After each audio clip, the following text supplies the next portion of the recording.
A dim, wood-paneled bar, somewhere lost in time. Outside, a perpetual autumn mist clings to the windows, and the occasional silhouette of a raven flits past. Inside, two figures sit across from each other at a small, scarred table. A bottle of absinthe, glowing a spectral green, stands between them. One is the master of macabre, Edgar Allan Poe. The other, a modern chameleon of the screen, Johnny Depp. They look to be the same age, mirrors of restless creativity separated by centuries. Poe swirls the green liquid in his glass. A raven cries out in the fog. He looks up, his dark eyes seeming to pierce through the veil of time itself. He speaks first.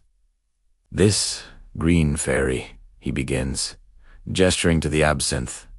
"They say it unlocks the doors of perception. But I wonder, Mr. Depp, if it merely shows us the rooms we were too afraid to enter on our own. In your art, your portrayals, you seem to have a key to many such rooms. The mad, the broken, the misunderstood. Where do you find them?" Depp leans forward, a thoughtful expression on his face. He takes a slow sip from his glass before answering. "I suppose they find me. Or perhaps we're all just a collection of rooms, aren't we? Some are brightly lit, for guests to see. Others are deep in the cellar, dusty and forgotten. The characters I'm drawn to, they live in those cellars. They're not monsters. They're just parts of ourselves we've been told to hide away. Your work, Mr. Poe, it gave those shadows a voice, a terrible beauty." Poe offers a rare, fleeting smile.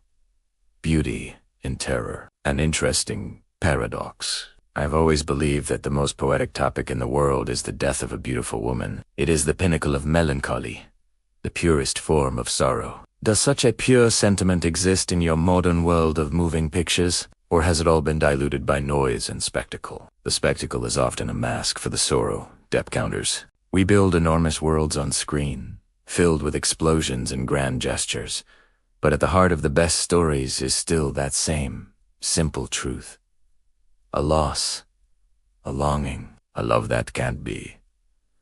Think of Edward Scissorhands, a creature built for creation, with hands that can only destroy what he loves. Is that not a tragedy worthy of your pen? Poe nods slowly. The form changes, but the human heart remains a constant, an eternally beating drum beneath the floorboards of civilization. But tell me, this act of becoming someone else, does it not threaten to erase yourself? I pour my soul onto the page, and it drains me. You, however, you invite other souls into your own vessel. Is there not a danger of the guest becoming the master? It's a dance, Depp explains, his eyes distant for a moment. A delicate dance on a razor's edge. You have to lend them your body, your voice, your heart. But you must always keep a small piece for yourself, a tether back to reality. Sometimes the line gets blurry. To truly understand a character, you can't just act them. You have to live them, if only for a short while. To live another life? Poe muses, staring into his glass. I have only ever tried to make sense of the one I was given. A dream within a dream. My whole life has been a struggle against the mundane, a desperate flight from the ordinary. Art was my only escape, my only method of breathing in a world that sought to suffocate me. And that's why your work endures, Depp says with conviction. Because it's real. It's not just tales of ghosts and ghouls. It's about the horror of the human condition, the fear of loneliness, of madness, of losing the ones we love. The Telltale Heart isn't about a murder. It's about the unbearable weight of guilt. The Raven isn't about a talking bird. It's about the permanence of grief. A long silence settles between them, punctuated only by the distant caw of a raven. The mist outside seems to press closer against the glass. Poe breaks the silence. This fame you possess, it is a strange beast, is it not? I sought recognition, yet I was met with ridicule and poverty. You are celebrated, known across the globe. Does this chorus of approval bring you peace? Or is it merely a louder form of madness, 1,000 eyes upon you, judging every breath? Depp sighs, a heavy, weary sound. It's a gilded cage. You are seen, but you are never truly known. They create a character for you, the rebel, the eccentric, the movie star. They build you up into an idol, and then they delight in tearing you down. It's the greatest performance of all. And you're not even given a script. You, at least, had the dignity of your anonymity. Your ghost is more famous than the man ever was. Perhaps that is the truest immortality. Poe says softly. To have the work eclipse the man. For the stories to live, while the flawed, wretched author is allowed to rest. My legacy is nevermore.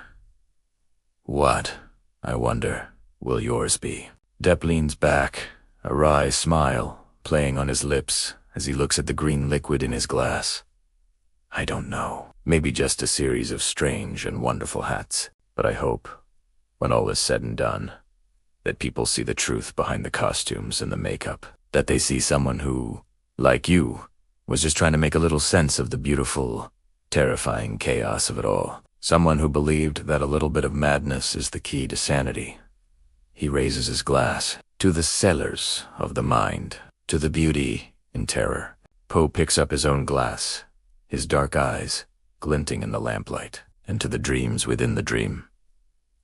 They clink their glasses, the sound a small, clear note against the muffled sounds of the misty, timeless night. If you enjoyed the video, you can like and subscribe for more. What other impossible conversations would you like to see? Leave your ideas in the comments below.